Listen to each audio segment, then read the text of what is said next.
Hi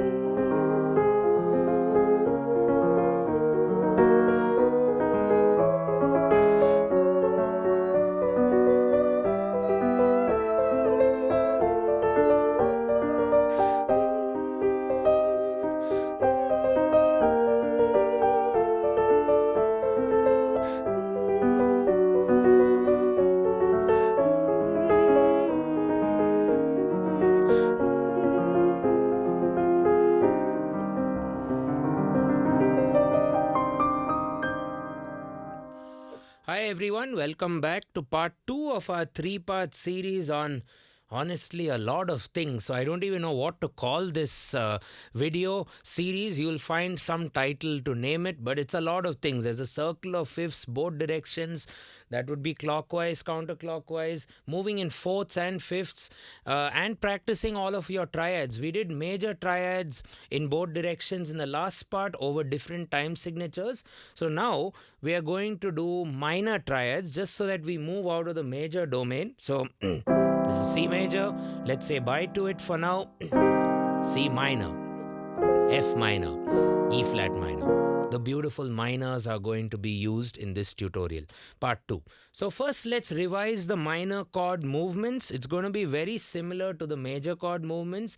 You're going to have similar anchor notes and it's good to write it down. So if we start with C minor, I want to go to G minor. So keep my common tone just like I did from C major to G major. Keep my common tone, which is still G. And then go to G minor. So C to the G, C, da da da. I can even consider C minor to the F minor, keeping the C pivoted from the bottom. C is anchored. C is anchored. If I do C to G,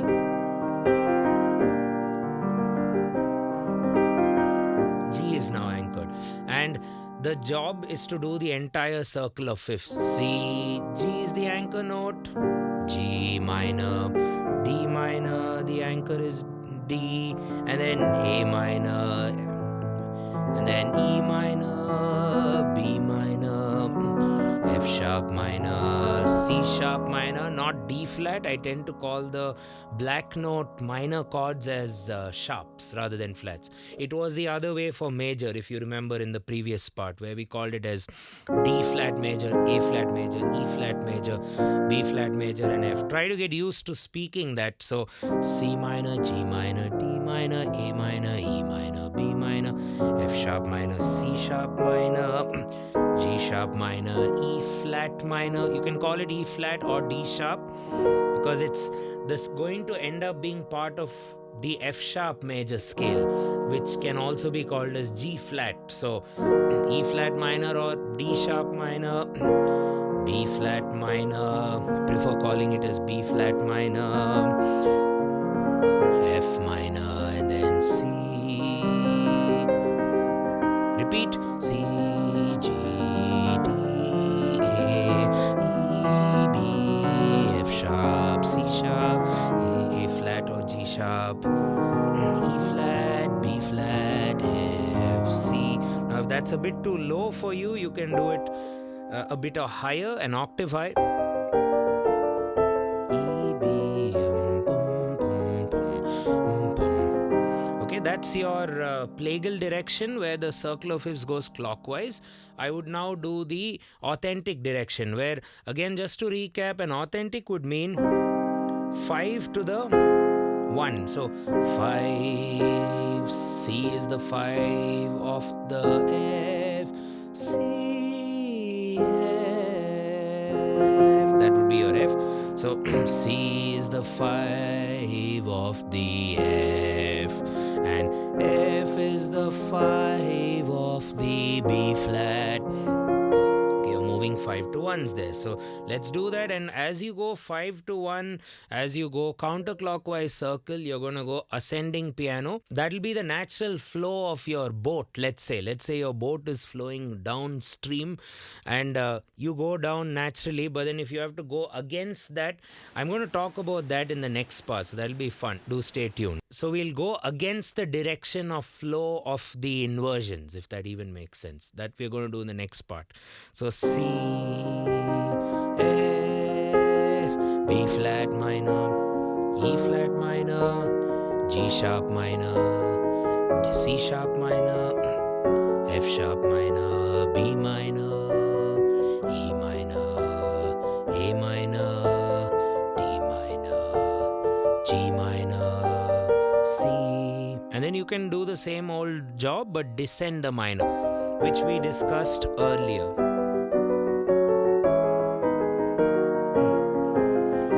Just a word on fingering. Whenever you're doing a fingering for a chord, try to keep a couple of fingers free for the next chord depending on the direction. If you're going this way, I would want to keep at least one of these two ready. And if you're going this way, I would want to keep, even if I don't have the finger free, I need to tell my brain that, see, I have to use that finger for the upcoming note. So be prepared with the next chord shape. And there could be a myth going around that you don't use your thumb for a black note. I would not agree to that. I used to way back in the day. So I used to do this, C to G, but I think it's completely fine to also consider the thumb on the black note. It may look like a huge amount of work for the arm, but it works. So C, G, D, A, E, B. So even B minor, F sharp, C sharp, G sharp. It's easier to do the thumb, but in some cases, your pinky could be for the top, or that'll give you some good strength. To C sharp, F sharp. Now you could play like this, but then your fingers also get trapped. So I would recommend using your thumb for the black notes. And if for whatever reason fingering gets a bit tricky, just know a trick which will have to be hidden in this YouTube channel because it's not something classical musicians would appreciate, you could say. So if I have to go, let's say from, okay, now I want to go from G sharp minor to D flat minor, and the pedal is off. I'm not using my sustain pedal. If the pedal is off, there's a little bit of a gap, right? There's that gap there. So to fix the gap, see what I'm doing here? Swapping out my fingers. See? Carefully swapping out, of course, and giving an extra finger which this was taking up, making that extra to play, or making that available to play the upcoming note. So okay, there we go. So finger swapping, right? So strangely enough, I learnt it from a classical musician in my family, which is my mom. So I used to see her doing this in the church during the hymns that she played, and she used to keep doing this. And it's an organ, so with an organ a pipe organ doesn't have a sustain pedal, so it's very tricky to cheat when you're doing a pipe organ rendition of chords with the correct inversions, and not only inversions to make it easy for you, but inversions to make the singers learn their parts, because you're playing the SATB voicing in the in the hymnal. So what I would see her do in a lot of cases, especially in a tricky harmonic movement, because she had to jump there,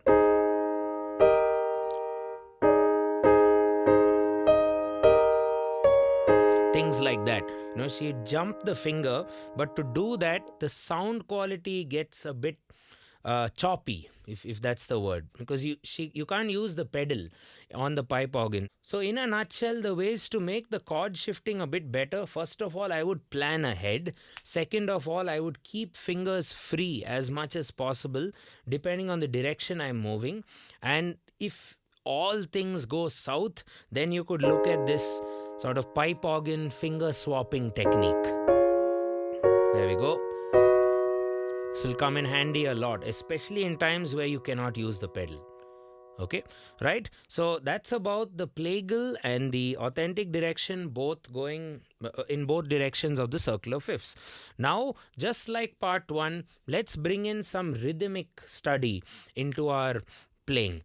So the thing I have for you would be one rhythm pattern. I call it a salsa rhythm pattern. It feels to me a bit salsa. Let me clap it for you, and we are going to play the chords along on the lines of that particular pattern. So it will be, let me break it down. So 1 E and a 2 E and a 3 E and a 4 E. So that's one bar of music. Very slowly. 1, 2, 4. 1 E and a 2 E and a 3 E and a 4 pa. 1 E and a 2 E and a boom pa pa pa.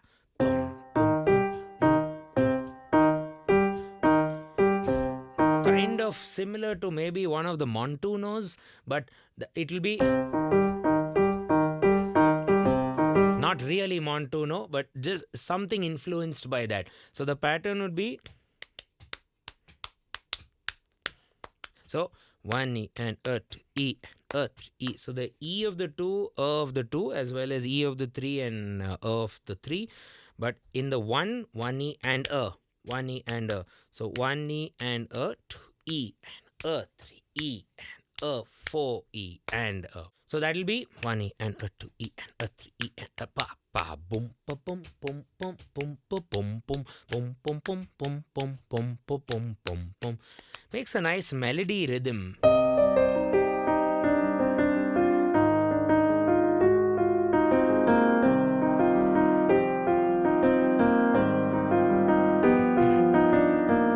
But what we'll do now is we'll do chords around the circular fifths, clockwise and counterclockwise. So if you take C, let's make the pattern first. Now, if you're doing an arpeggio, you can start from the top note or the bottom note.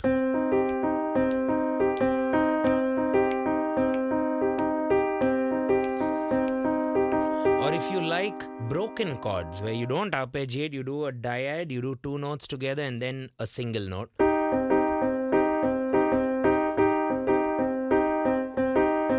You can do that, or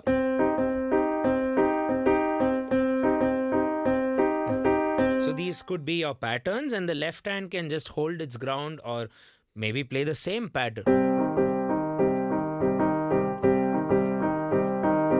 Or hold a pulse.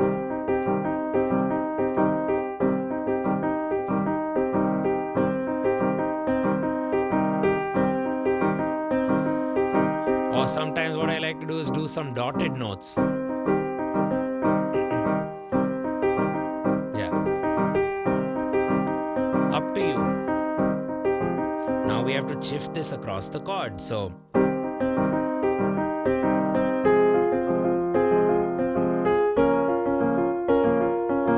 E flat, A flat, or C sharp, F sharp, B minor, A minor. So the left hand is giving me a pulse.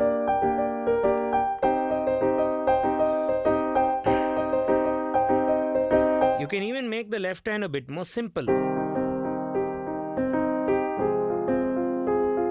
But then if you do that, you have to feel the pulse in another way. So I would guess, get your leg to tap out the pulse. 4, 1, 2, 4. Let's go in the other direction in the plagal.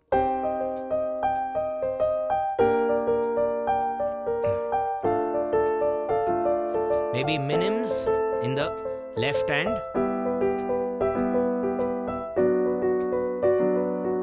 F sharp, C sharp, G sharp, eighths, quarters, pulse in the left.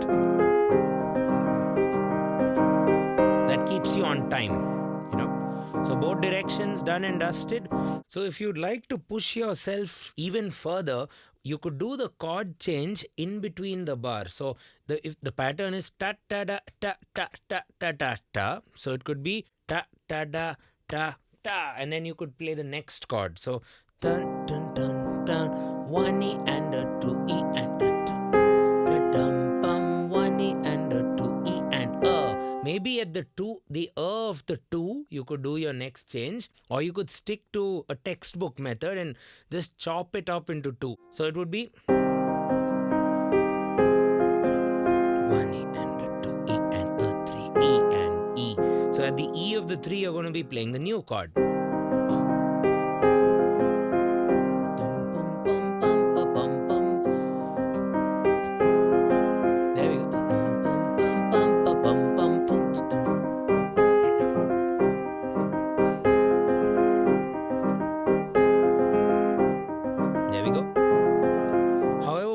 To do also is go 1 E and a 2 E and a at the of the 2. So you could either do your chord change at the of the 2 or the E of the 3. So of the 2, 1 E and a 2 E and a bum bum bum bum bum bum bum bum bum bum bum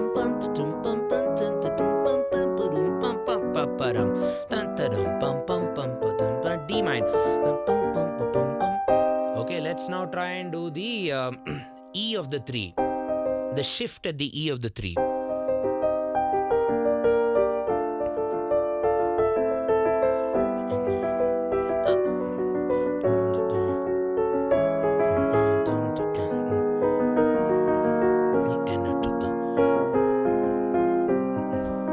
Feels a bit more exciting.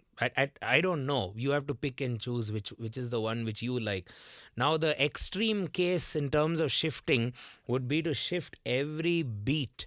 Now that's something which will be a challenge even for me, I think. But it's something we like to do. Sometimes we like to punch above our weight, so to speak, to try and really get good with chords, and then the normal way of playing it would be way more easier because you're doing this much more complex method of shifting, which would be every beat. So 1 E and a so C, F, B flat.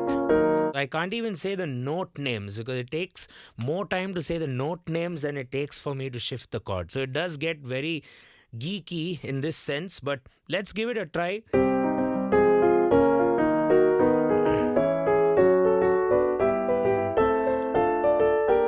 There we go. So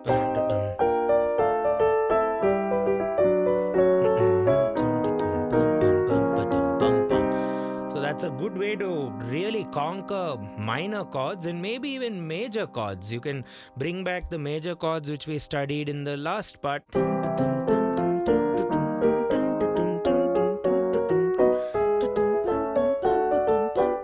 Descend. There